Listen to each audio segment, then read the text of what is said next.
Bismillahirrahmanirrahim. Assalamualaikum warahmatullahi wabarakatuh.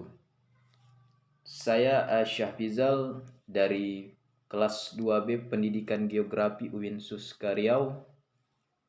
Di sini saya akan mempresentasikan mengenai bebatuan yang berada di lingkungan tempat tinggal saya, terkhususnya kepada batuan beku.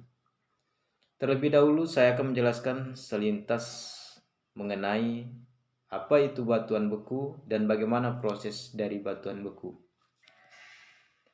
Batuan beku itu adalah di mana jenis batuan yang terbentuk dari magma yang mendingin dan mengeras dengan bisa dikatakan juga tanpa proses kristalisasi, baik di bawah permukaan sebagai batuan intrusif atau yang disebut dengan plutonik, maupun di atas permukaan sebagai batuan ekstrusif atau yang dikatakan dengan vulkanik, di mana magma ini dapat berasal dari batuan setengah cair ataupun batuan yang sudah ada, baik di mantel atau kerak bumi, dan di mana pada umumnya proses pelelehan terjadi oleh salah satu dari proses-proses berikut. Yang pertama, ada yang dikatakan sebagai proses kenaikan temperatur, penurunan tekanan, atau perubahan komposisi, yang dimana dalam proses ini lebih dari 700 tipe batuan beku telah berhasil dideskripsikan sebagai besar terbentuk di bawah permukaan kerak bumi. Selanjutnya kita masuk kepada batuan yang berada di lingkungan saya. Di sini dapat saya katakan bahwasanya batuan yang berada di lingkungan tempat tinggal saya, terkhususnya pada batuan beku ini adalah batuan apung. Di mana batuan apung ini atau bisa dikatakan batuan pumice adalah istilah tekstural untuk batuan vulkanik yang merupakan lava berbuih terpadatkan yang tersusun atas piroklastik kaca yang amat mikrovesikuler dengan dinding batuan beku gunung berapi ekstrusif yang bergelembung amat tipis dan tembus cahaya. Mengenai batuan apung ini, di mana menurut beberapa ahli, yang pertama ada McDonald pada tahun 1972, di mana beliau mengatakan bahwasanya pumice atau batuan apung adalah abu yang sangat berongga, sangat ringan sehingga mengapung di air. Jadi batuan apung ini salah satu cirinya yaitu berongga dan ringan sehingga mudah dalam mengapung di air. Kedua, menurut Fisher dan Schminke pada 1984, di mana dia mengatakan bahwasanya pumice atau batuan apung itu tersusun oleh gelas gunung api yang sangat berongga-rongga. Jadi sudah jelas bahwasanya ciri-ciri dari batuan apung ini memiliki sebagian besarnya memiliki rongga-rongga atau selah-selah yang dikatakan sebagai rongga-rongga yang mempermudah dan sangat ringan sehingga mengapung di air. Dan untuk jenis batuan apung ini, yang pertama ada batuan apung subareal, ada batuan apung subaqueous, ada batuan apung neo-ardente, dan batuan apung hasil endapan ulang. Untuk proses terbentuknya batuan apung ini, di mana terdapat ruang berpori yang dikenal sebagai vesikel pada batuan apung, yang merupakan petunjuk bagaimana batuan tersebut dapat terbentuk.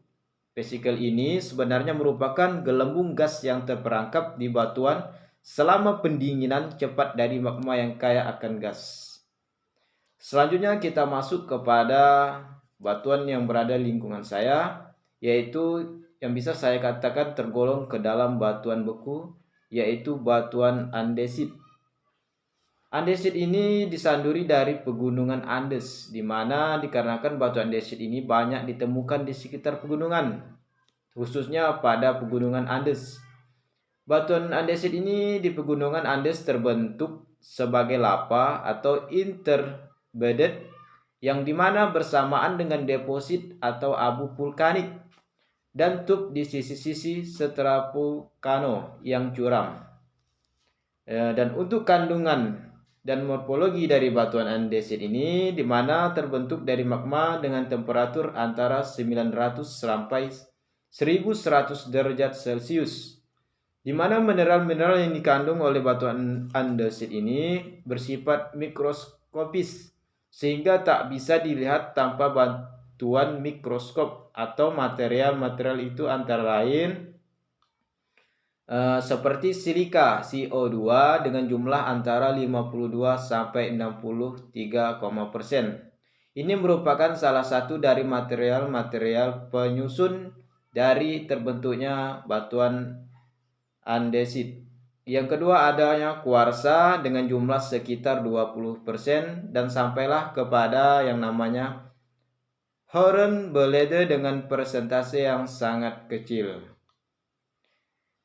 Batuan andesit ini terbentuk kristalin, yang dimana terdapat beberapa macam kristal mineral pada batuan andesit. Kristal-kristal ini sudah terbentuk jauh sebelum proses pembukuan magma yang terjadi. Selanjutnya kita masuk kepada batuan obsidian, yang dimana di sini dapat saya golongkan bahwasanya batuan hasil praktikum yang saya temukan di wilayah sekitar saya ini bisa tergolong ke dalam batuan obsidian ketika saya melihat dan memperhatikan secara jelas dan seksama. Di mana batuan obsidian ini adalah jenis batuan yang terbentuk dari mineral-mineral yang terperangkap di dalam lava, yang cair, yang tentunya berada di gunung berapi, yang mana keluarnya secara tiba-tiba ke permukaan bumi, sehingga ketika terjadi yang namanya suatu letusan, sehingga hal ini keluar secara tiba-tiba ke permukaan bumi.